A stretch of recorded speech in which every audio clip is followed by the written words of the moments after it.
and salutations to everybody out there in podcast land. This is the Judo Suey podcast, and I'm your host, Judo Dave Roman. Wishing you a very happy New Year's. I hope you had a great, safe New Year. I hope you had a great holiday. I hope you all managed to find the hot tea that seemingly Mariah Carey could not find on New Year's Eve. I just want to take a sip of tea if they'll let me. They told me there would be tea. Oh, it's a disaster. Okay, well, we'll just have to rough it. I'm going to be just like everybody else with no hot tea. Good Lord. The only thing missing from that was her calling everybody there, you people. Anyway, where was I? Oh, yeah. And I wish you the very best with this upcoming new year on and off the mats. On this episode, I have a very special guest co-host, and I'm going to be doing something throughout this year that I've not really done before. I've done interviews in the past on this podcast, but I have never really had a guest co-host apart from Judo Joe Kaiser. But what I want to do this time around, I want to have coming up on this year guest co-hosts that are listeners. I think that would be a lot of fun.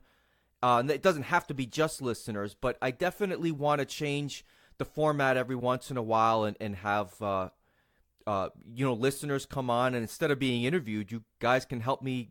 We can discuss whatever's on our minds, and this is going to be the first of hopefully many coming up on this year.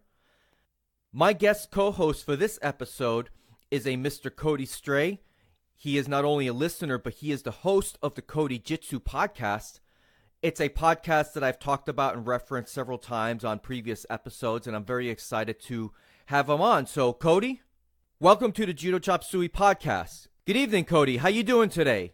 Hey, pretty good, Dave. How are you, man? I'm excellent. Thank you very much for joining me on this podcast. I'm very, very excited to have you on. It's been something that I've been thinking about to do for quite some time because you got the original Judo podcast, and James Austin, I think, does a fantastic job with interviews. So he's got that part of the Judo-centric podcasting covered. I can't do a better job than him, but I figured maybe instead of doing interviews that I could have guest co-hosts. So I would like to congratulate you for being my first guest co-host that's not a friend, a family member. So you're my first listener as a guest co-host. So I really appreciate you taking the time to come on. So how's everything been going for you during this holiday break? Well, first off, it's an honor to be the first one. And everything's been going great. I got some decent Christmas gifts, and my cats are healthy, so I can't ask for more. Very nice. And I've never told you this, so I'm going to tell you this right now. I love cats.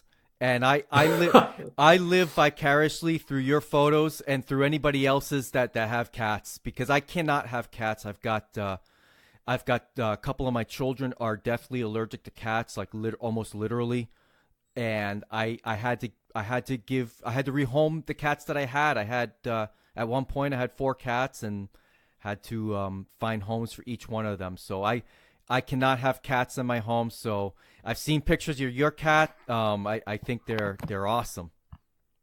Oh, awesome, man. I'm glad you like them. They're really neat animals. I've never had cats. I've been a dog guy for most of my life. And cats 100% grapple. They're born grapplers. I have 3 of them, and my biggest one, he's a male, and he beats up the 2 females, and he does Koshi Guruma like no other. You would lose your mind. It's amazing. And he puts them right on the head. I don't let him do it on the hardwood floor, only on the carpet.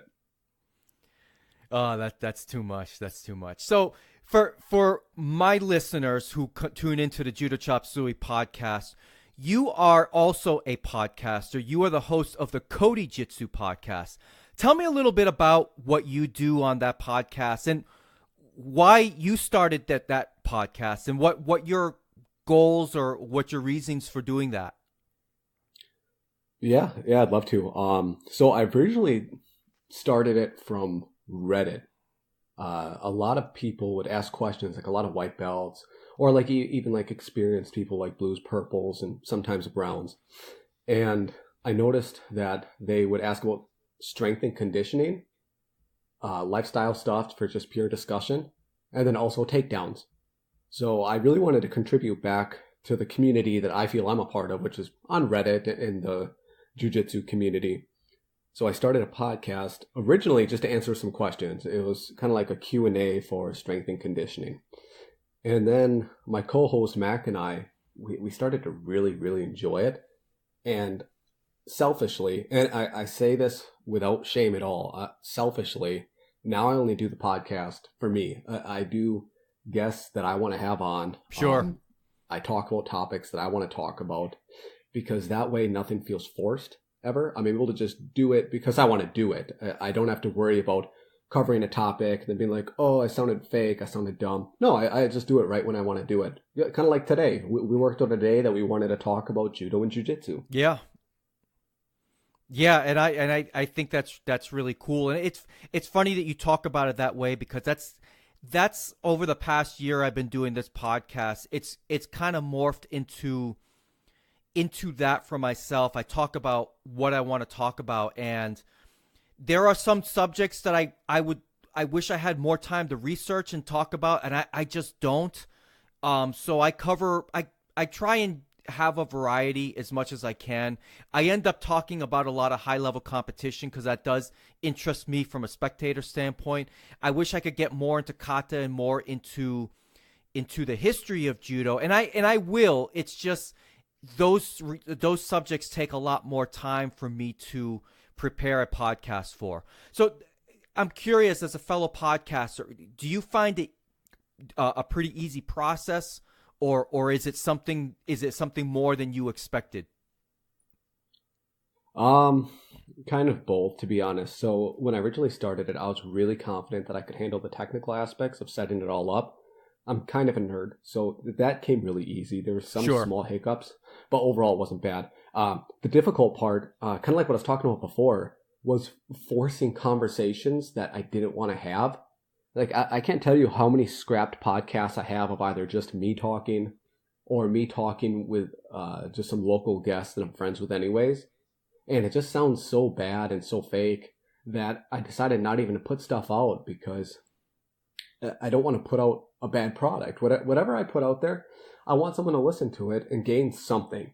Even if they learn something that they don't like from listening to the podcast, like maybe they, from my perspective, or from my insight rather, they learn they don't like BJJ and they would rather only do judo, or they learn they might not like wrestling from the way I describe it. Even if they just learn stuff like that, or they learn like not that they don't like my style of podcasting, anything like that, I just want to make a good product that doesn't sound fake. Sure. That's the biggest thing I want to just get away from is I've listened to a lot of podcasts. I've been listening to podcasts for probably almost 10 years now. And everyone that I listen to usually just freeballs it. And maybe they have some small notes to just kind of glance over, but nothing ever sounds fake. Whenever something sounds fake, I immediately just turn it off because it's a bore. I feel like I'm being lied to. I want to have an authentic conversation, or at least hear one, and I want to be able to enjoy it. I feel like that stimulates that part of my brain.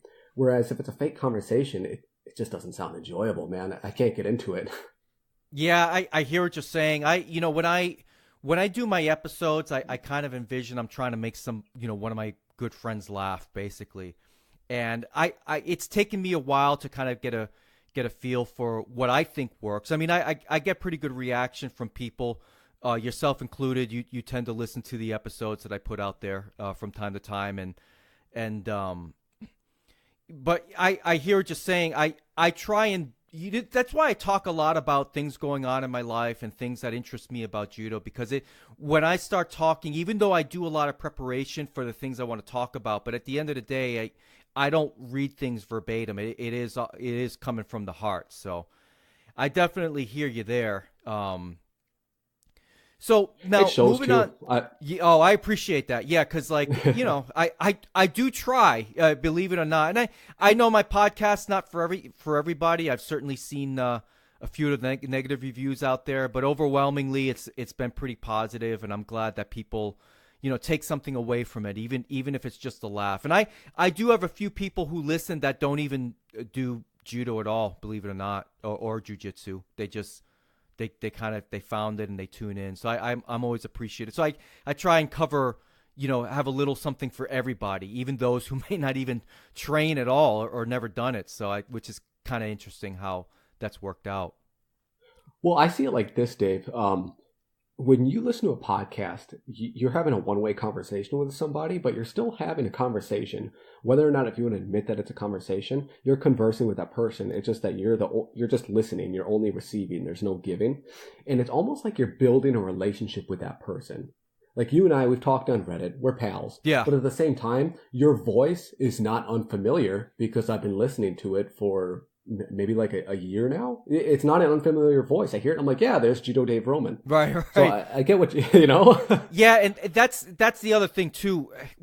Because solo podcasting, it's funny because I hang out on the podcast subreddit as well, and I read subjects there. Almost everybody does a two person or more podcast, and there's not too many solo podcasters out there. So when I try and record, it's basically trying to having a relationship with the person on the other side, listening in, and that's what I try and do. And I think I've gotten better over the past year with that. At first, it was a rough going, but I'm finding my groove. Well, it's hard. I give you a lot of props for doing it. I've tried to do, I think I only have one solo podcast out there, but I'm trying doing a couple of them, and I just end up hating it. I like that two-way conversation piece. I feel like I can't maintain conversation with myself, but you do it really well. I like it. I appreciate that. So tell me a little. Now, I know you are a purple belt in Brazilian Jiu-Jitsu and an EQ in Judo. Is that correct? Yeah. Yep. Tell me a little bit about your Brazilian. What got you into Brazilian Jiu-Jitsu? I'm curious because I've talked. I like hearing the story on how people get into Brazilian Jiu-Jitsu, and I don't know if you realize this. My grappling story started off with Brazilian Jiu-Jitsu. I was not a judo guy at first, so I'm kind of curious what got you into Brazilian Jiu-Jitsu. Man, it's kind of strange. I don't even know. So I did boxing from when I was a little kid until I was a young adult, just like partway through college. And I eventually just got burnt out on it. I did like the Junior Olympics and the silver gloves. And then I just kind of stopped and then only did it recreationally and then just stopped doing it recreationally. And I didn't train anything for a while. And I started listening to the Joe Rogan podcast. I had a friend who was part of that, not really a hippie, but that like new age crowd. And he was really big into Rogan. And he's like, dude, you should do jiu-jitsu. You boxed for so long. You would like this jiu-jitsu stuff that Rogan's talking about. I didn't know who Rogan was. I was like, isn't that like the Fear Factor guy? Yeah. that does the thing. That's all I knew about him. And so I started listening and I was like, wow, he's really talking a lot about jiu-jitsu. And I started learning more about Rogan and I'm like, okay, well, he's not like a phony martial arts guy, because in the past I'd only, like I said, I did boxing and I'd wrestle with friends for fun. And I thought that anything with ranks and that was in a gi or a kimono was just kind of lame or fake and not real. Right. I just had that impression. And then from Rogan, I got into an MMA gym in 2013 I started. And I only did no-gi MMA from 2013 to 2014. And then I finally found like a gi Brazilian Jiu-Jitsu gym. And I decided to just dive right in. And I've been kind of obsessed with it since then. The reason that I wanted to start it, though, was because Rogan always talked about how on the ground things were so different than standing. Right. And I'd never gotten like beat up on the ground until I started at this MMA gym. And then I started at the MMA gym, and I remember her name's Moriel, and I'm pretty sure she's a pro MMA fighter now. And she whooped me, man. It wasn't even with strikes. Just she swept me from guard, got on top of me, had mount. I went belly down to get up. As I got up, she put me to rear naked, and that was it. And something clicked. I was like, oh, wow. Imagine if she was not only, imagine she was male, and then imagine she was bigger than me, and then imagine she wanted to hit me. And I would have been dead because I had no idea what to do. So that opened my eyes huge, and then I just got obsessed from there. Very cool, very cool. Now, what about judo? How long you been doing judo? And I know, from what I understand, it's been about a couple of years now, 2 years or so, maybe longer. And how long you been doing judo, and what about how'd you get into that? So this is a hard question to answer, because I did Brazilian Jiu-Jitsu, started Brazilian Jiu-Jitsu, like MMA stuff in 2013. And like I said, I started training all the time, getting obsessed with it. I started Gi Brazilian Jiu-Jitsu in 2014, but I came from a gym and lineage that heavily emphasized stand-up. They didn't necessarily have good Tachiwaza, but they had the grips figured out, and they had good wrestling, and they had basic Koshiwaza and basic Ashiwaza, nothing beyond a Sankyu level. But so I was doing a lot of stand-up in Brazilian Jiu-Jitsu. I guess you could say I started actually studying Judo in January of, it'd be 2017? Yeah, that sounds about right. I guess that was when I actually got in with a bunch of Judo people. So yeah, January of 2017. But I was messing around with all different types of Tachiwaza way before that, because I was doing it in the Gi and Brazilian Jiu-Jitsu. I guess I was kind of an anomaly, because right when I started Gi Brazilian Jiu-Jitsu, I also wanted to do Judo because it was offered in the town over, but I just couldn't commit to the times. But I thought Judo had its merits too, because my MMA instructor had shown me stuff like Uchimadas from an overhook, just real basic, but it worked, you know? So it's hard to say when I started Judo, but I didn't actually start it officially and call myself someone who's now doing Judo the art until January of 2017. So right in the beginning of this year. Yeah, I guess that's, it sounds crazy to say, but yeah. I just took to it pretty quick once I actually started studying the art of it. Yeah. Sure. Very cool. Now, who is your Brazilian Jiu-Jitsu instructor and who is your Judo instructor? Are they the same guy? No. So I'm pretty different from a lot of people in the way that I have my own gym. The Judo program obviously is very much in its infancy. Our Brazilian Jiu-Jitsu program has been around for a long time. And my Brazilian Jiu-Jitsu instructor is Michael Ellefson. He's a Higa Machado second degree black belt over in Hudson, Wisconsin. It's kind of by the Twin Cities. And then my Judo instructor is in the opposite direction. It's Aaron Stinsky, he's much like you. He's been a Shodan forever. Except I think he was an EQ. He was an EQ for 16 years, and then he earned his Shodan. So Aaron Stinsky, and then Rick Olstead as well, trains with Aaron. Rick, he's either 7th or 8th Dan. I don't remember which. But Rick was a big-time wrestler.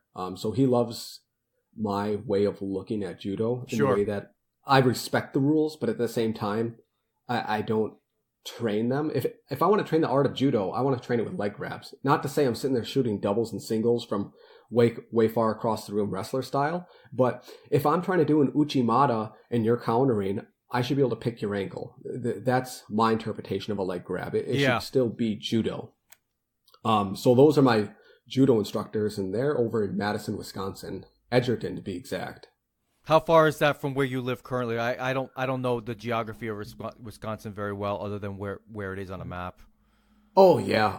So I'm pretty much in central Wisconsin, almost right in the center. So it's 3 hours north if I want to visit Mr. Mike Ellefson. Wow. And it's 3 hours south if I want to visit Mr. Aaron and Mr. Rick. Yeah. So how'd you get affiliated with them? Because I mean, Florida's a pretty big state. I would personally not have a Judo instructor that was in Miami from Tampa. That I couldn't do that. Yeah, it was kind of a weird process. So I've always messed around with Tachiwaza since I've trained in the Gi, and even when I was training no Gi, I was messing around with Ashiwaza a lot. And so Aaron was visiting family or something in my area on a night that I had an open mat at my gym. So he popped in and he was telling me that he's a blue belt in BJJ and he's a Shodan in Judo. And I'm like, oh, Judo, okay, cool. Well, I've been working on this. And at the time I was working on setting up an Ouachigari into a Koachigari. Sure. And he helped my technique. And he's like, well, why don't you actually train Judo? And I just outright told him, like, there's really nowhere to train it that fits my schedule. There's a neighboring town that's an hour away, but it's only twice a week. And it's when I'm working, it just doesn't work.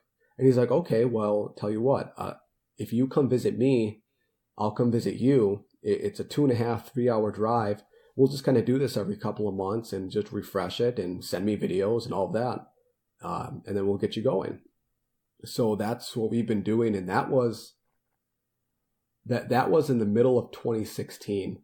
And then I actually became kind of like affiliated with them, like legitimately saying that I'm lineally underneath Aaron and Rick. And that was in January of 2017 when we actually formed the affiliation between our schools. And it wasn't just me talking to them privately. Right. So you are an instructor at your Brazilian Jiu-Jitsu club. Is that correct? You're one of the head instructors? Yeah, I'm the head instructor of my program at my school. And you have an affiliation with a judo club 3 hours away. Am I understanding that correctly? Yeah, it's really unorthodox, but that's kind of how we decided to do it. I'm not big on like the judo competition scene. I'm still registered with the USJA, I believe it is. Sure. It's a JA or JF, but I'm not big on competing. I just want to learn the techniques. So that's what we do. Yeah. Well, I find this very fascinating because you've touched on something that I've talked about a lot, and maybe we'll get into this further on into this episode, kind of the differences of Brazilian Jiu-Jitsu and Judo and what makes one more successful in the United States versus the other. And I've always made this argument that one of the things that Brazilian Jiu-Jitsu gets right, one of many, I should say, is affiliations. And Judo does not have affiliations, not in the United States anyway. And I think it's problematic for people who want to get promoted to higher ranks. And I hate talking about judo rank because it automatically sounds like I care so much about judo rank. But what an affiliation to me for judo would do would be you have somebody that you could go to, your own sensei, let's just say, that if you wanted to work on something specific and you are an instructor, well, you can go to somebody and get better. Do you know what I mean? Because it's important. Oh, absolutely. Yeah. Because it's important for, the guys that are out there that are Nidan and maybe even Sandan that have their own clubs, that they have a guy that they could go to that they could get promoted to Yodan one day, or Yodan getting promoted to Godan. Because it seems like, at least in my local area, you got a couple of guys that are really high ranking, and you in order to get promoted by them, you have to be a part of their club, and you have to give service to their club and do all of that. So that means if you've got your own club and you're, let's say, a Nidan and you want to get promoted to Sandan, you can't do it while being a club instructor. You got to go to somebody else, or somebody's got to sign off on it, or whatever the case may be. There's no affiliations in judo, and I think that hurts judo, and it will continue to hurt judo. One of the many things anyway. So it seems like the affiliation has helped you a bit get better at judo and help grow judo in your local area. Do I have that right? Yeah, that's 100% correct. Aaron and I, we had a lot of deep conversations. Rick as well. Rick is an old school national champion. He was doing judo. I wish I had it with me. He gave me a list of all his accomplishments, and he's been doing it, I think, since 73, if I remember correctly. He's been doing it a long time. And we talk about judo much in the same way that we talk about Brazilian Jiu-Jitsu. And it's an art, and it's also somewhat a lifestyle, depending on your commitment choice. We don't necessarily view it as a sport. And I think when you have big, like, national governing bodies, and you have the Olympics, and you have sponsors and stuff like that, it makes kind of like a big barrier to entry to grow it just naturally. Like, naturally, with or without a judo affiliation and judo ranks, I would still like throwing people, with or without any of it. Maybe then I would just call myself Sambo, or I would just continue to call myself Brazilian Jiu-Jitsu, but it doesn't stop the movements that I'm doing. I'm learning with or without an affiliation. It's just kind of like the icing on the cake that I get to also have rank in the beautiful art and rank under the great gentlemen that I know. Sure. Yeah, absolutely. You were just talking about a little bit about the Brazilian Jiu-Jitsu lifestyle. Can you, for the benefit of my audience who may not really understand what that may mean, can you kind of give me your take on that? Yeah, I have two statements. One, I'm the worst person to ask about that, Dave, because I'm not a representative of it. And I understand that, of course. Yeah, I'm not from California. I don't eat acai. I just like to grapple, and it just so happens that what I do is called Brazilian Jiu-Jitsu. If I had went to a judo club that had more Newaza, what I would be doing is then called judo, or maybe it'd be called sambo, or maybe it'd be called catch. And then my second statement is os. Yeah, yeah, os. That's great. Yeah, that. But there, I can't stand that. But there's something about os that I gotta say, because I've talked about os in the past, but there's something about os that seems to be the tie that binds for a lot of clubs and for a lot of people, and it seems like judo is missing some of that. It's missing that brotherhood aspect that seems to be found in the Brazilian Jiu-Jitsu. Now, when I make statements like this, I'm talking about my own personal experiences and observations in the United States. It could be very different in other countries. I don't know what it's like in the UK or in Australia or in Japan or France or anything like that. Maybe there is a much more of a brotherhood feel to it, but seems to be a disconnect in terms of maybe not a disconnect, but it's just not the same. And I think Brazilian Jiu-Jitsu as a whole has tapped into something that judo has completely missed out on. I agree. I see it as Brazilian Jiu-Jitsu is openly marketed as an art, and there's no formalities on it. Versus in judo, from what I understand, again, maybe I'm not the best person to even talk on judo, but from my understanding, it seems like a lot of places practice judo as a sport rather than an art. And that makes a big difference. It might just sound like jargon to some people, but to me, when you tell me a sport, I think of baseball and racquetball and football. I don't think of judo and Brazilian Jiu-Jitsu. I think of those as martial arts, or I guess combat sports or combat arts is another way of looking at it. But those are two huge things. When you have something that's just a sport, do you know many people who go and play club basketball that say basketball is a lifestyle? I don't. But I know a ton of Brazilian Jiu-Jitsu people that make it their life. And I think it's because Brazilian Jiu-Jitsu markets it specifically as an art. They don't market it as a brotherhood or a sport. Those are just aspects. It's an art. And I think judo needs to take a page of that, and they need to market it as an art rather than a sport.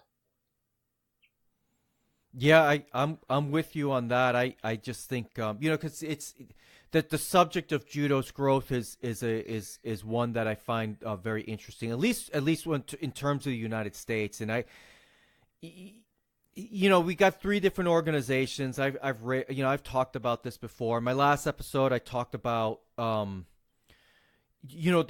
I hate to say the lack of quality coaching, because I know there are plenty of sensei out there who do a great job with their own clubs and such. But, I don't think you have in the United States the amount of high quality coaches in judo that you seem to have in Brazilian Jiu-Jitsu. I was just saying this the other day on a post in Reddit that just in Tampa alone, I could point to three guys, just three out of many Brazilian Jiu-Jitsu instructors, but three that would be considered like top-notch coaches. I know, for one, Robson Moura is in Tampa. I mean, it's the big deal. He's won the IBJJF championships, I think 7 or 8 times, some ridiculous number. I mean, he's a top guy. He's right in Tampa, and we don't have that kind of pedigree in many places in the United States for judo. Mm-hmm. And I don't know why, to be honest with you. It has to do somehow with marketing. Brazilian Jiu-Jitsu can pick up a lot of people not necessarily because it's proven for like its cage fighting merits, because judo is just as good for cage fighting. A lot of people don't realize it because it's not marketed for that. Yeah. But it's not the cage fighting. I honestly think it's the fact that you'll see someone say that anyone can do Brazilian Jiu-Jitsu. And Mac and I don't know if you've heard Mac, but Mac's one of my co-hosts on my podcast a lot. And we always talk about how anyone can do Brazilian Jiu-Jitsu, but not anyone can do Judo. And I don't mean that to slight either party, but the way that I look at it is that Judo is scary if you've never done it. I mean, there's a reason why people stiffen up and stiff arm when you try to throw them during randori, especially if they're noobs. It's because it's very scary to get thrown. Whereas in jiu-jitsu, you get put in an arm bar, a juji katami, and you just tap and it's done. Like nothing. It's real, but at the same time, it's not, because your fight or flight doesn't kick in nearly as hard. Versus when someone throws you, man, my first time really getting thrown by a very talented judoka, I didn't know where I was. All I knew was I was trying to do something, and now I'm thrown and I'm on the ground. I don't even realize I'm on the ground, and he just landed on me, and I have no air in my lungs. Yeah. I mean, that's difficult, and that takes a lot of bravery to do. And I'm not trying to downplay Brazilian Jiu-Jitsu, because it has its things that judokas don't necessarily entertain either, like heel hooks and leg locks and neck cranks. But judo just inherently, it looks scary. If I show you a picture of someone getting swept with like a scissor sweep from guard, it doesn't look that bad. Right. But if I show you a video of someone getting thrown with like a killer uchimata, like Shoei Ono throwing people and they land on their head, or like him posting on his head to throw other people, you're like, forget that, man. I like my neck working the way it is. Yeah. When you said heel hook and neck crank, that even made me shudder over here. And you're right, because that type of stuff is extremely scary to me. Like I can't remember the last time anybody tried a heel hook on me, but I don't remember who. But I know when somebody did, I started immediately tapping, because I don't know, I get very freaked out when it comes to anything to do with the legs. Like actually, like somebody did a knee bar. If somebody would attempt a knee bar on me, I wouldn't freak out as much. But the heel hooks to me, I think there's some techniques. Yeah, in jiu-jitsu. heel hooks are devastating. Yeah, heel hooks are very devastating. I let my white belts, if they're experienced white belts with a couple stripes on their belt, I'll let them knee bar and ankle lock each other. I don't mind, because even though it's a leg attack, it's kind of a straight on thing that you kind of either have or you don't. Right. And even for me, that doesn't freak me out at all. If somebody catches me, like that, I'm good with that. I just tap out when it's appropriate to tap. But from what I understand, the heel hooks, it's the damage starts happening before you really start feeling the pain, and at least that's what I've always been told. So let's do a sorry to cut you off there, no, Dave, go right but ahead, I want you to do a science experiment right now. Take your index finger, grab the tip of your finger, and bend it back. Okay, stop when it begins to hurt. Okay. Yeah. Did you do it? You did it, and you stopped when it hurt, right? Yeah, right. Now I want you to grab your index finger, and rather than twisting it back, I want you to twist it as if you're spiraling it, as if you're trying to spin it around, like you're trying to turn your finger around. You will break all the tiny parts in your finger joints before you feel the pain. Boy, and that's how twisting leg locks work. That's really interesting, because I'm doing that right as you're telling me that, and you're right. I know it doesn't hurt, but I know that I would start doing real damage if I kept going.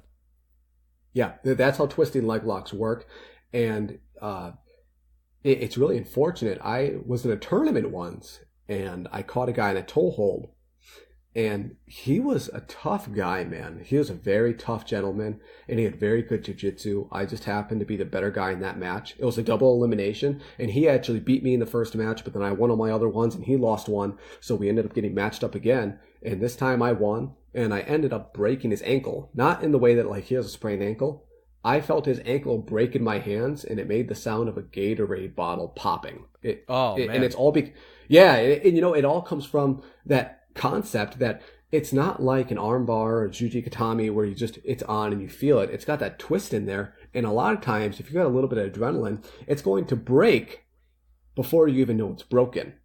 It's devastating. It's insane. Oh, that's awful. Yeah. I shudder just even thinking about that. So let's continue that train of thought, because you said in those instances just tap. Something that I've wanted to get your opinion on, and it's a conversation that I initially had with my friend Judo Joe months back off the air, and we should have had this conversation on the air, but since I haven't had a chance to bring him back on, I'm going to ask you, and I'll get his perspective the next time I have him on. Joe, if you're listening, couple weeks, man, and we'll get together and record an episode. I definitely want you on. But why do you think defending the belt in Brazilian Jiu-Jitsu is such a big deal, and getting tapped out by a lower belt seems like a much bigger deal in Brazilian Jiu-Jitsu than Judo? It's a lot of different things. You have to look at it first from a timeline point of view.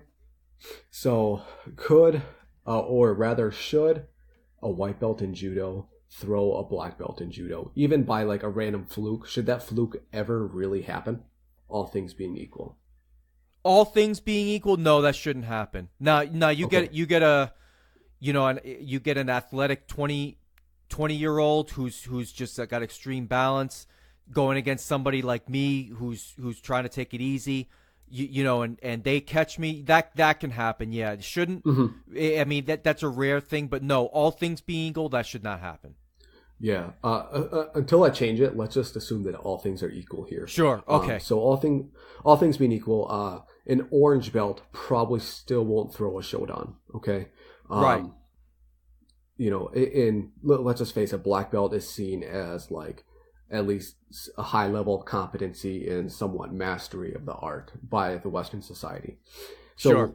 We look at that in Judo, and by the time you get a black belt in Judo, it's probably, I'd imagine, where there's almost, you're seeing people as peers. I mean, even like brown belts and up in Judo probably see each other as peers, whereas those lower Kaiyu ranks are likely seen as very much beginners until they get to Sankyu or Nikyu, Ikkyu, Shodan.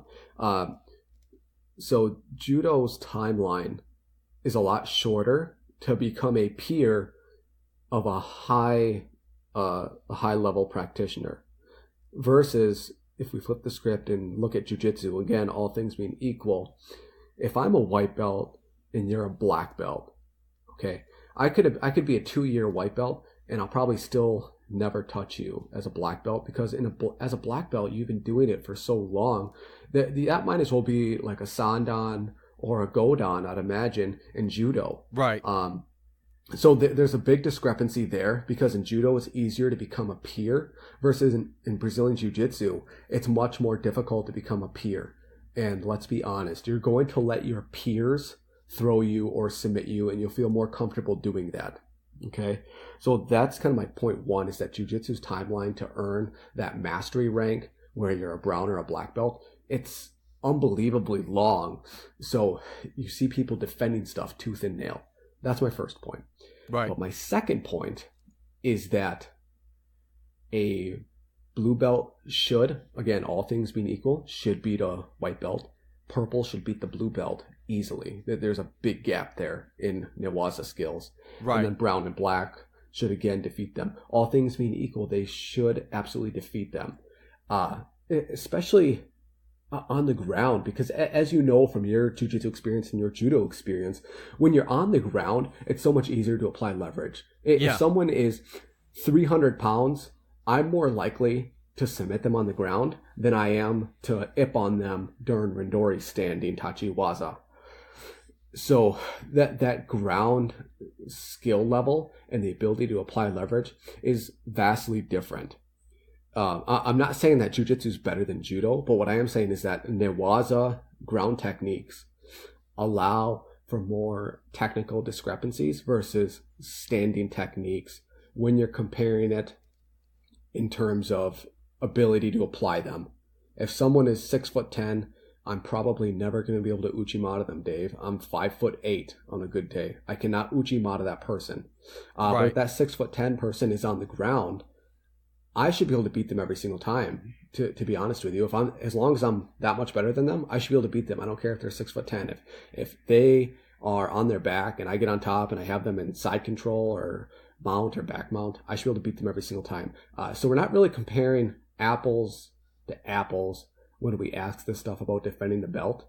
So that's my second point. And my third point is that, again, I'm not trying to beat on judo at all, because I love judo. I have a lot of fun with it. Sure. But a throw, although 100% effective and although more likely to kill you than a submission, doesn't feel real. Especially on tatami, especially with proper break falling, especially with like a Denver floating floor.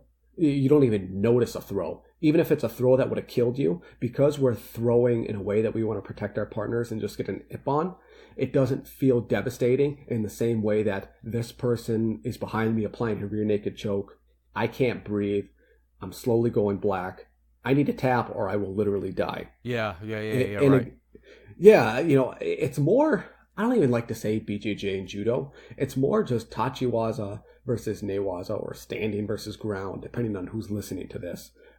Just ground submissions feel more real than a throw. I'm not saying they are. I don't want anyone to be confused with that, but they feel more real. They feel more devastating.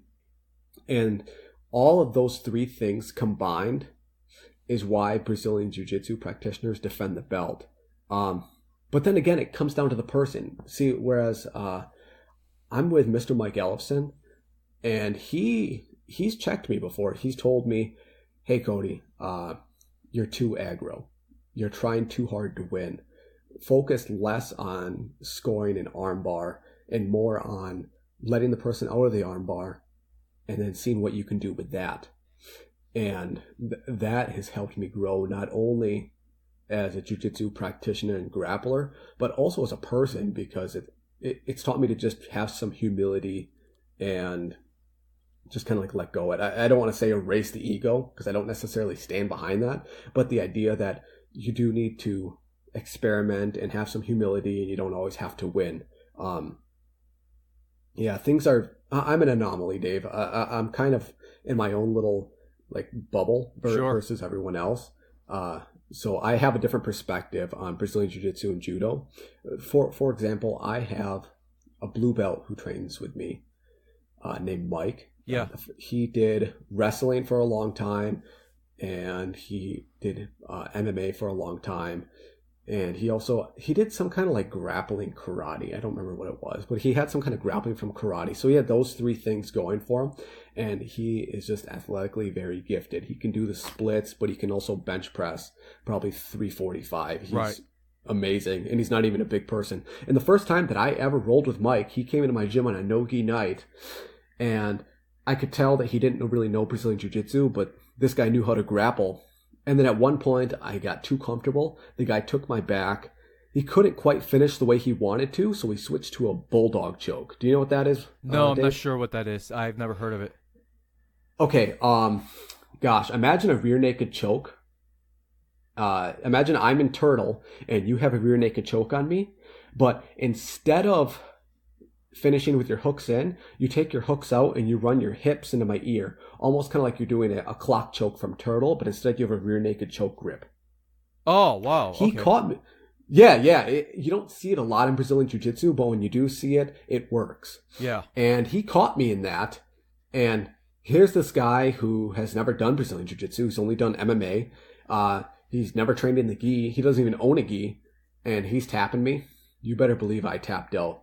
And he ended up being one of my best training partners ever. A lot of it just comes down to the person. I have a white belt. Granted, he was a Division III wrestler, but he's a white belt nonetheless. He'd never trained any judo, no jiu-jitsu. And I was sleeping on him when he was trying to pass my guard the other day, Dave. He snapped on an ankle lock so quick that I had to tap or I was going to go home in crutches. And I tapped and I gave it to him. I've been doing Brazilian Jiu-Jitsu literally every day for years, sometimes twice a day. And I just had to tap, man. I mean, some gyms exercise the idea that you can't tap to a lower belt, and physics are physics. You apply enough pressure, something's going to break. You can't have that if you want to train for the rest of your life. So although I think that higher belts should be better than lower belts, I don't see anything wrong with tapping when you get caught, no matter who it is that catches you. Yeah, I'm with you. It's a really interesting perspective you're providing there. I've never heard anybody ever say that Brazilian Jiu-Jitsu feels more dangerous. I'm just thinking about what you said a couple minutes ago, and that's a really interesting. I agree with that. It feels more real in that sense, and then when you're dealing with in this example you're talking about with that getting past guard and then with the ankle lock, like it doesn't, the belt doesn't matter at that point. You're caught in period, the end. You got to tap out of your, like you said, you're going in crutches. It's a really interesting perspective. An interesting perspective for me because I've not heard it put in quite in those terms before. So very cool. So when it comes to so let's say this student of yours, he catches you, he happened to catch you, whatever, one of those one-time fluke things. How do you personally evaluate students whether they're ready for the next rank, whether that's a stripe or a blue belt? And if there's any blue belts in your club, how would they make it to purple belt? What would be that process for them? It's a couple of different things. First off, I have a curriculum. You do? Okay. And you have to know the curriculum. It's not like a McDojo curriculum where it's like, know the curriculum and get the belt. No, not at all. But I see it as a bar none benchmark. For example, if someone's getting a Shodan, they should have probably the Nage no Kata down pretty well, right, in Judo? Right. I'm at right, least, okay. or have equivalent experience, or something. Yes, yeah. Yeah, like a Shodan or even a Sankyu. A Sankyu shouldn't look at a Harai Goshi and say, what's that? In the same way that I have tests where I want to see X amount of techniques from this position, show me this lock flow, etc., etc. But then on top of it, it's so similar to Judo. They're like the same martial art, man. If something doesn't feel right, you just know it's not right. Like, if I go with you, let's say you and I are both testing for our Shodan, or say we're both testing for our Nidan. For whatever reason, I go straight from EQ to Nidan, and you're going from Shodan to Nidan. If someone watches us throw, we might both know how to do a Harai Goshi, but I guarantee, Dave, that you're going to know all of these small little things with Harai Goshi that even if they look exactly the same, you're probably more likely to get it in Rendori and trick people into falling into it. You're going to know more entries to it. It's just one of those things where if it just smells like crap, it's probably crap. Right. You see this exact same thing in Brazilian Jiu-Jitsu. I mean, you could probably show me a Kimura, Americana, a straight arm lock, a razor lock, an omoplata, all these different things from different positions. But if you're on top of me, I'm going to be able to tell the difference. It's one of those things where you just can't lie. Like, for example, if you and I do some Newaza work, I bet you probably have a good, like, Yoko Kamishiho Gatami, and you probably have a great case Gatami. If you put me in those, I'm probably going to feel very uncomfortable. Versus if a day one guy puts me in those, even if he knows how to do them, and on paper it looks just like the way you do them, Dave, right, I guarantee he's not going to make me feel the way that you do. He's not going to crush me. So that's the second part. So we have the curriculum. We have the fact that you actually have to be able to roll with me and show that you know what you're doing. And then on top of it, I require almost everyone to compete at least once. I don't see the point in having ranks if you don't want to either compete or teach. What's the point? You don't need a rank if you don't want to compete or teach, to be honest. I mean, I'll still... there's exclusions to this. For example, I have a 73-year-old guy who's on my mats, and he puts in the work and he gets the techniques. You better believe I'm going to give him rank and I'm not going to make him compete. But, if you're 30 years old and you don't have any, like, medical circumstance that would stop you from competing, if you want a blue belt, I'm going to make you compete to earn one, unless you've unless of course you're an anomaly who's been wrestling since he was 4 years old and does judo or whatever. Then you already kind of prove yourself. But yeah, I want people to compete and know what it's like if they want to earn rank. Otherwise, there's no point in having the rank if you don't want to teach or compete. And then the fourth one is I will not give rank to people who aren't good people. Like if they're whiny or they're jerks, it's like, some people don't like that where like you have to judge someone's character to give them rank. But hey man, if I'm putting my name on this, they're probably not going to be doing jiu-jitsu with me their entire life. They're going to go do jiu-jitsu with someone else. And now my name's attached to them. If they're a jerk, who's to say I'm not a jerk by affiliation? So it's a really big deal that you need to be my friend, and we need to be good people to earn rank and things. Those four things together is how I grade my students. And if you ever wanted to go through curriculum sometime to test your own Newaza knowledge, I'd love to send it to you. It's really fun. It's pretty neat. And I've lent it to a lot of Brazilian Jiu-Jitsu coaches for like stripe curriculums and stuff like that. Yeah, I would be very interested in that. And I want to continue on this path with the curriculum. Is this something that you created on your own? Did you get this from the instructor that you're affiliated with? Because I think curriculums are great. And I think curriculums – now, is this curriculum that you have something that your students know about? Or is this something you kind of keep in the back of your mind that on how you evaluate a student? I have this the actual curriculum written and documented. The way that it's developed is I just write stuff down, and then if I want to implement it into my program, I clear it with Mike Ellison first because he is my affiliate head. And he's the one giving out rank. I'm not giving out blue belts as a purple belt, just to kind of put that out there. I'm not doing that. Mike Ellison I wasn't sure. All these ranks. Yep, yeah. He clears everything. He doesn't want me giving. I should take that back. I stripe white belts, but that's not that big of a deal. It's just a stripe. That's not. I agree. Yeah, right. For an actual rank, it's through Mike, and Mike and I. He wasn't my original Brazilian Jiu-Jitsu instructor. I was with a different association at first, but then I ended up moving and I couldn't travel to their gym anymore. So then I just kind of did my own thing, and I met Mike through a mutual friend, and we just hit it off. And man, we've been pals for years now, and it's really great. It's kind of funny because I came to him as a blue belt, and I was a really good blue belt. I don't want to sound cocky or anything dumb like that, but I was doing good. I had tapped out purple belts and brown belts, no black belts yet, but I was doing very well. And here's what Mike made me do. And this is how I knew that I really wanted to be a part of his affiliation, because he had me learn his purple belt curriculum. He watched my competitions. And then also he had me do a lot of sparring with his tenured students, so his purple belts, his brown belts. Because again, it comes down to those things where if it smells like crap, it's probably crap. So he did a lot of work with me and watched me go with his students. So him and I, we're on the same page. It's fantastic.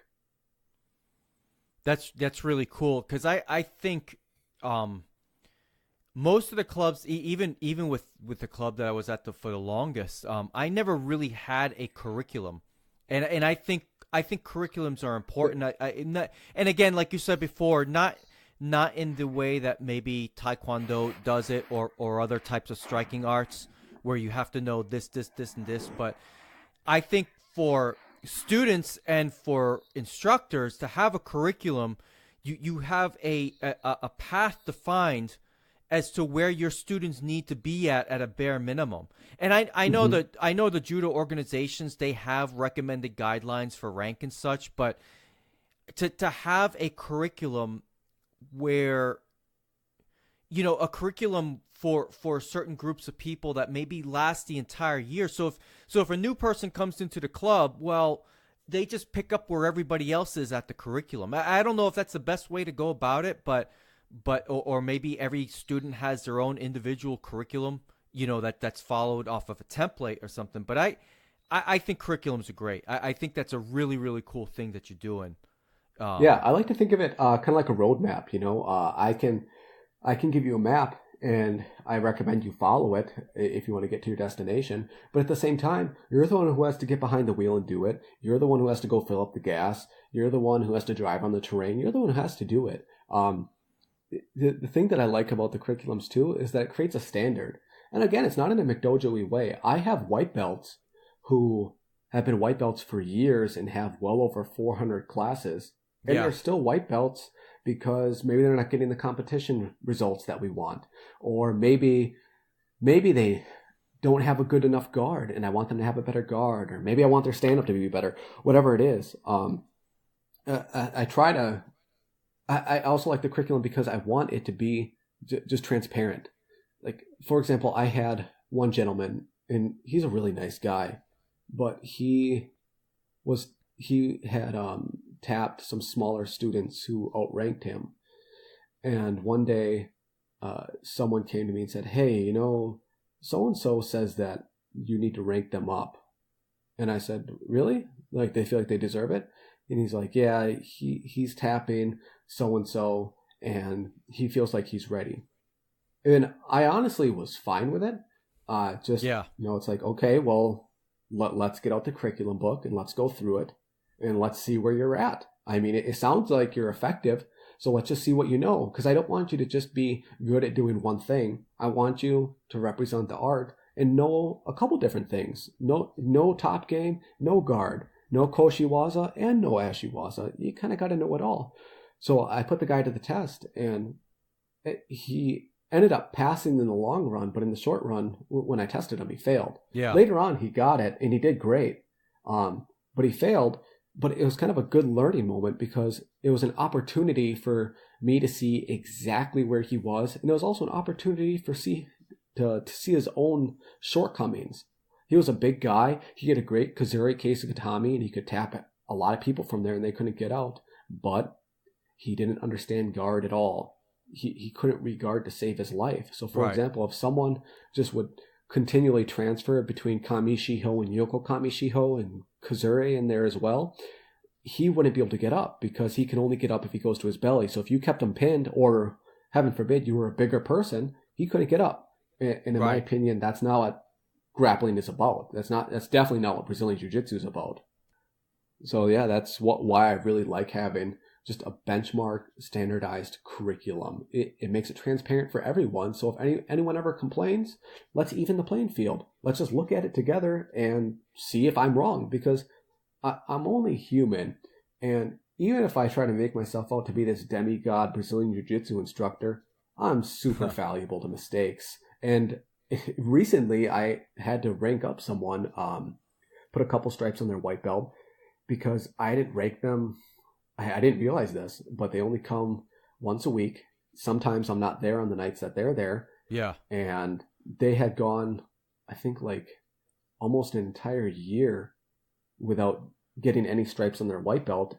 And this person was giving like our tenured white belts and like early blue belts a little bit of trouble. Yeah. So it gets overlooked, and the test just standardizes it and makes it clear and concise on what's going on. Yeah, I think that's great. Like you were talking earlier about the transparency of what you need for the next rank and such. I can tell you right now, and I would like to be, kneed on at some point over the next year or two. I've said that really for the past year or so. To tell you the truth, I've got no idea what that means. I've got no idea if I wanted to get promoted to knee on. I don't know how good I need to be. I don't know.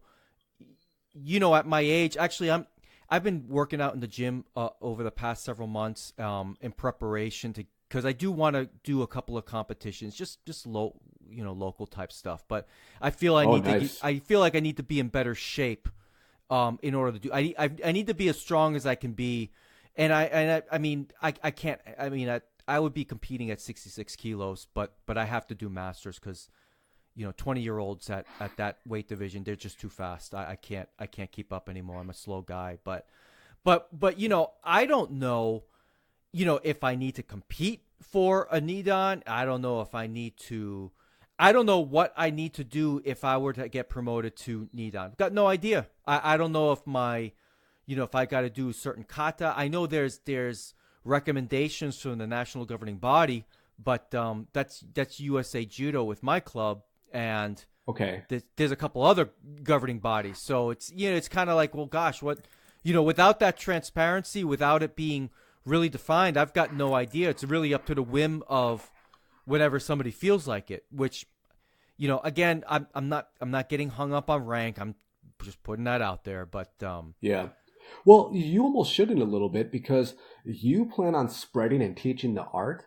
And if you want to teach the art and represent the art, it makes it very difficult if you can't ever level up. If you can't ever help people, like you technically, you could give out a Shodan, but it'd be ill-advised. So you really can't give out a Shodan. Even if you're the best teacher in the world, Dave, you can't do it, because why? Because you're not allowed to have this arbitrary secondary rank. It just doesn't make sense. Right? Yeah, absolutely. And as a matter of fact, when it comes to, I don't know about the other organizations, but for USA Judo, you have to be a Sandan in order to promote the Shodan. So, and I think at my current rank, the highest I could promote anybody to is Sankyu, I think. Sankyu or Nikyu. So, without an effort from the organizations to get some of their more, now I'm not talking about guys like me. There's guys that have been in judo for 20, 25 years that are only a Nidan, and they're much better than that. But they've without getting those guys promoted, you end up in a system where over time you've just end up with a bunch of Shodan and Nidan. You've got no higher ranked people, and nobody can get higher ranked. That's the long term effects without a process that gets people promoted. And it drives me crazy because, again, a lot of people say, "Oh, don't worry about promotions. They come, this and that." But I'm not worried about promotions. But judo and Brazilian jiu-jitsu have a rank system, and if there's going to be a system in place, then there needs to be a means to increase rank within that system, just like in any job. If there's promotions to be had to move up, it's what you work for. And if there isn't, then just get rid of the ranking system altogether and just have coach and student, and that's it. Yeah, that's an issue. You also commented on that year with USA Judo. I find it crazy. Again, I don't know a lot about the politics, but I find it crazy that they don't have some kind of advisory curriculum. I looked it up real quick while you were talking, and it is the USJA that I'm affiliated with under Rick and Aaron. And the neat thing about this too is when I first affiliated with them back in January, when we made it official, they gave me the grading book for the USJA, and it's really nicely outlined. It still kind of makes it subjective on what techniques you would kind of like splinter out and be into. Yeah. But the USJA really defines what each rank should know. For example, from the Gokyo Newaza, that's all the judo techniques, right? The Gokyo is the 40 techniques. Yeah, that's not every single technique, but that's the 40 throws where they're broken up into 5 groups. Okay. So for example, I remember this. I had it pulled up here. A Shodan under the USJA should know 30 of them very well, and then it's very long, so I'm not going to go through the whole thing, but it talks about how you should have an attack for if they're rotating if you guys are rotating to your left, okay, so you're moving counterclockwise, you should have an attack that covers all 8 directions of Kizushi. And then that should also be applied for if you rotate clockwise, and then you rotate, and then you go back, you go forward, you go side to side instead of rotating.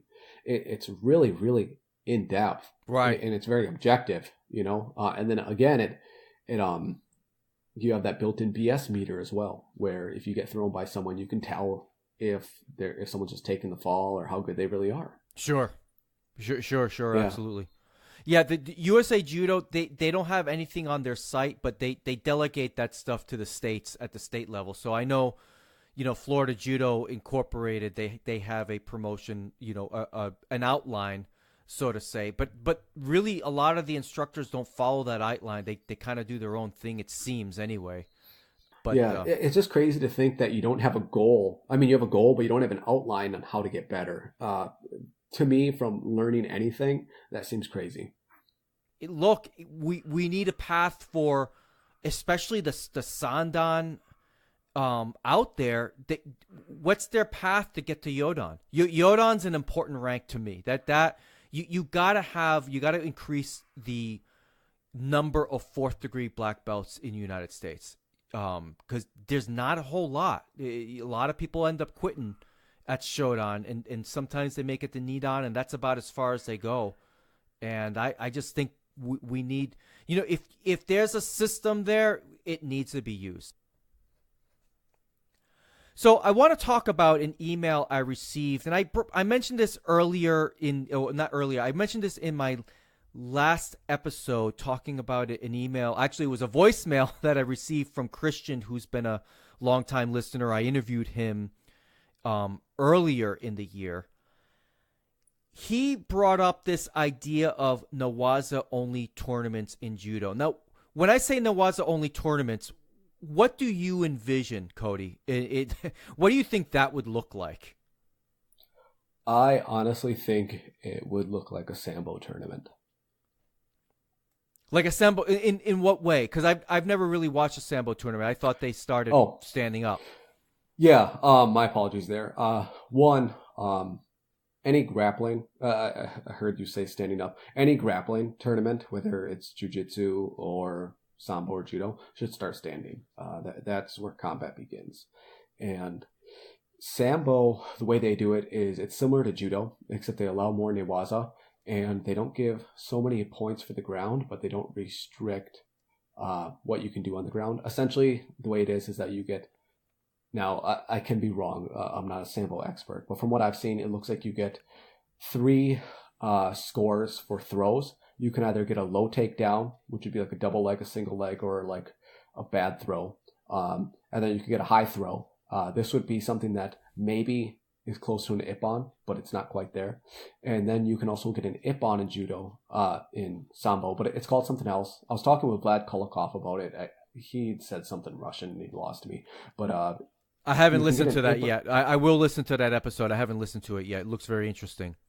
Oh, it's good. He's such a cool guy. Yeah. But you can get an Ippon in Sambo, but you have to stay standing, which I think is cool because it comes back to real effectiveness. How effective is my throw if I have to follow him to the ground? You shouldn't have to follow him to the ground. If it's an Ippon, which is a total victory, you should be able to stay standing. Sorry, I kind of ran over you there, but yeah. No. That's really interesting. I didn't know that. I think there's a lot to be said for finishing throws while you're still standing and they're on the ground. I think there's a lot to be said about that.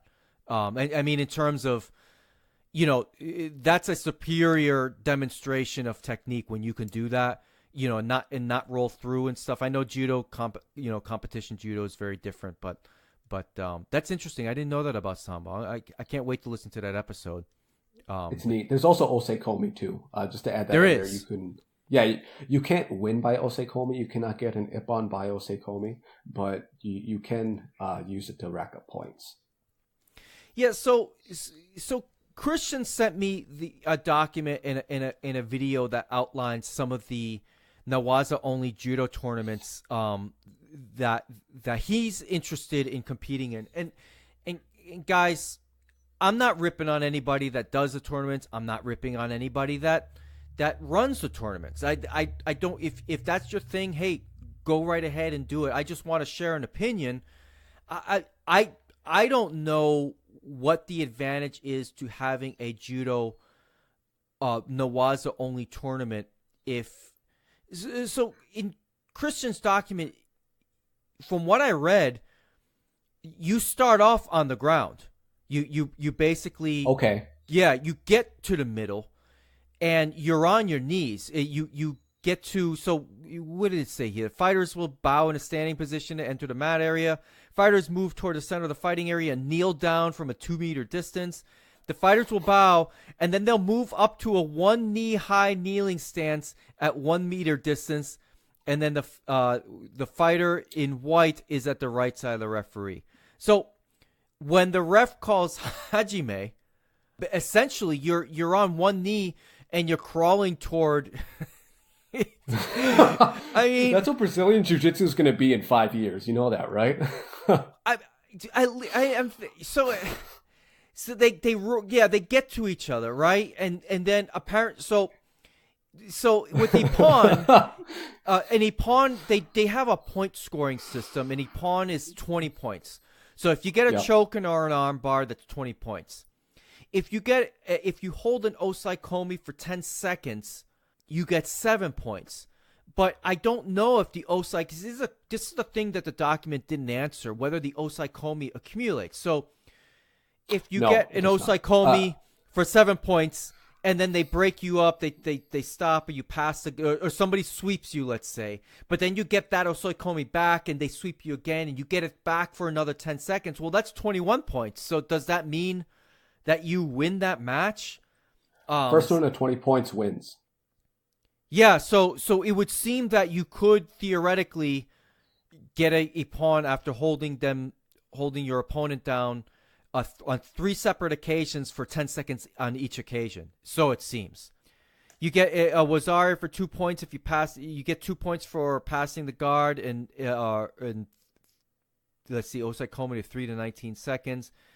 I didn't quite see the points for the back mounts, the back control, sweeps.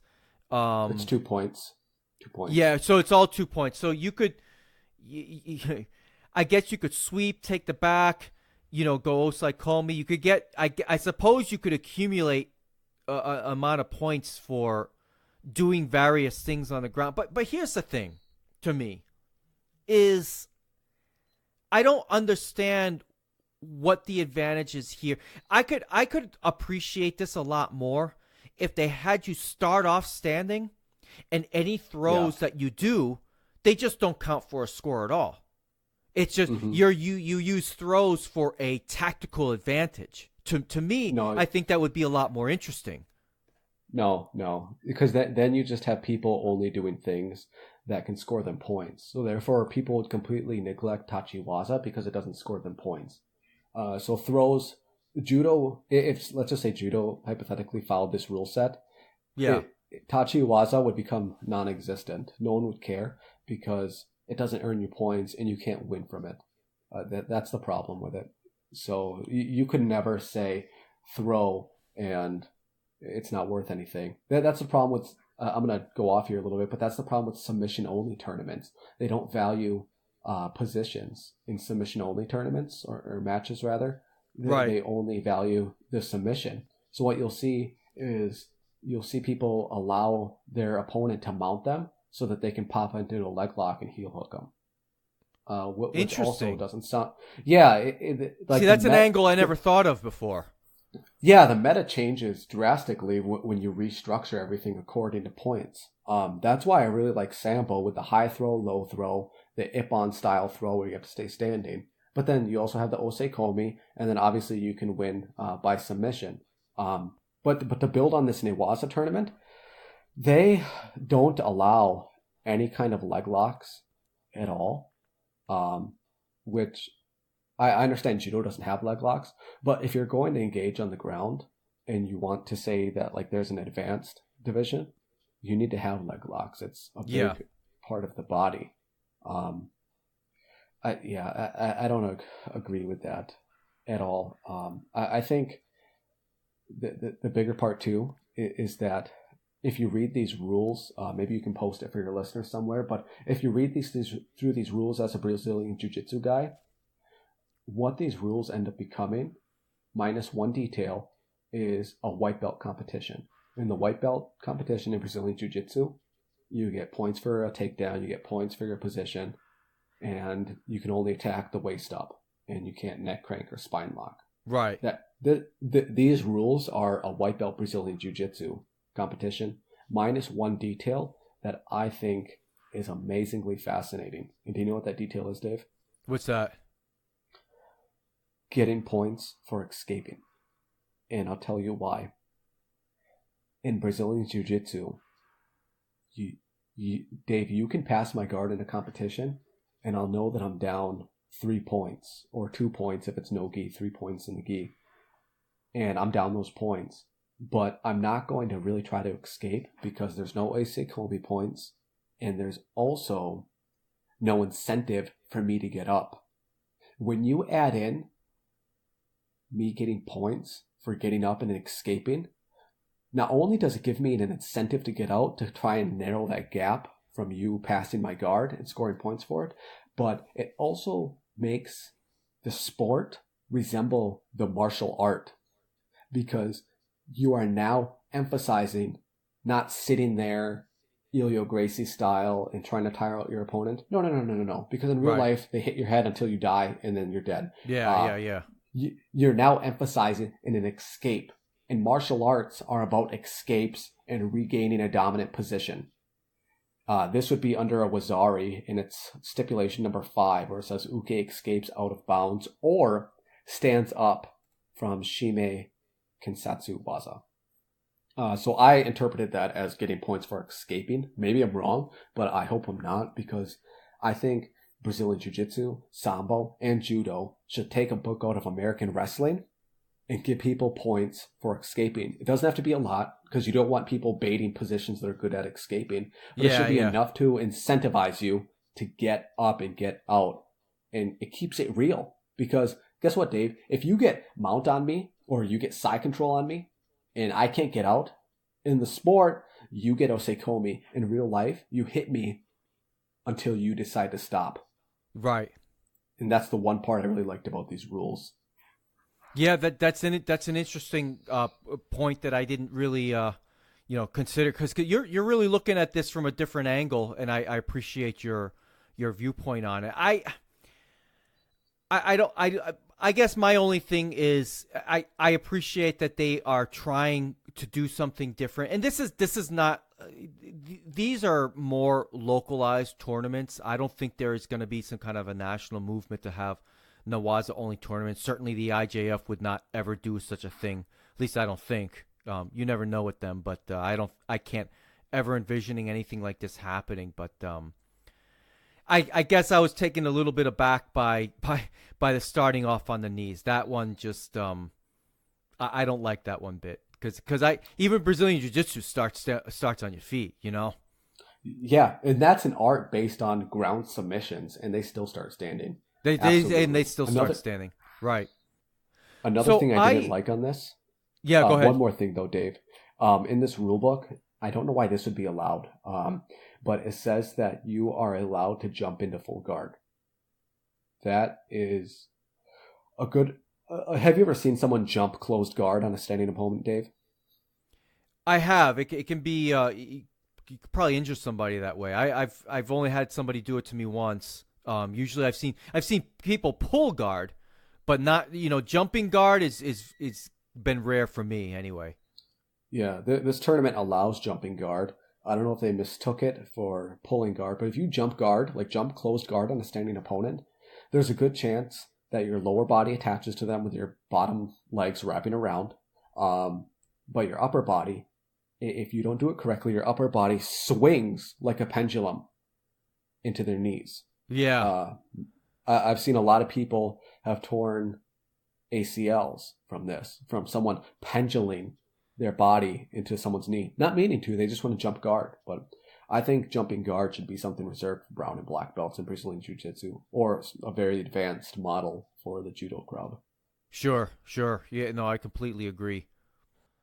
Well, Cody, I appreciate your perspective. I appreciate you coming on this podcast. This has been a lot of fun for me. You brought a very refreshing perspective and just angle on things. You surprised me a little bit, believe it or not. Just I don't know. I guess I wasn't sure what I was going to expect, because we never really had a conversation like this before. But I appreciate your time and coming on here and expressing yourself so eloquently. I'm very impressed. Oh, well, thank you, Dave. It's been a pleasure. All right, Cody, it's been great having you on, and we'll definitely keep in touch, and we'll do this again in the future for sure. No question about it. Now, for those of you who've made it this far, wanted to let you know, if you think that interview ended abruptly, we ended up having a a very nice conversation afterwards. We talked about his favorite Tinder dates. We talked about his time when he was in the carnival circuit, and we also had an interesting conversation about the time that he got into a fight with Hoist Gracie in the streets of Green Bay, Wisconsin. But unfortunately, his audio kind of dropped out, so there's really I hated to cut that out, but I don't know what happened on his end, but it was simply audio that I could not use. So, Cody, in the future, if you want to talk about those things next time you're on, I'd love to revisit those items again and have the listeners enjoy those stories. I also forgot to mention it, but you can find the Cody Jitsu podcast on Google Play, SoundCloud, YouTube, and iTunes. Just do a search for Cody Jitsu, and you'll be able to hear his excellent podcast. He talks about topics in grappling that I don't think anybody else covers in such a comprehensive way. Just recently, he had a guest for a guest who teaches Sambo, and most recently, he had a guest, the world champion of Shui Jiao, which is a Chinese wrestling-based system, very similar to Judo. It looks similar to Judo. A lot of techniques are similar, but there are some obvious differences in terms of how points are scored and such. It's a very interesting interview. I did manage to listen to that as I'm doing the editing, post co-host episode here. So I highly recommend you listen to those episodes and everything that he's done so far. He's had some very nice conversations on his podcast. But for me in this hideous podcast, I would like to end things now. So as usual, I hope you have a great day. I hope you have a great rest of the week. Train hard. Stay safe out there. And until next time, I'm out. Oppan Gangnam Style.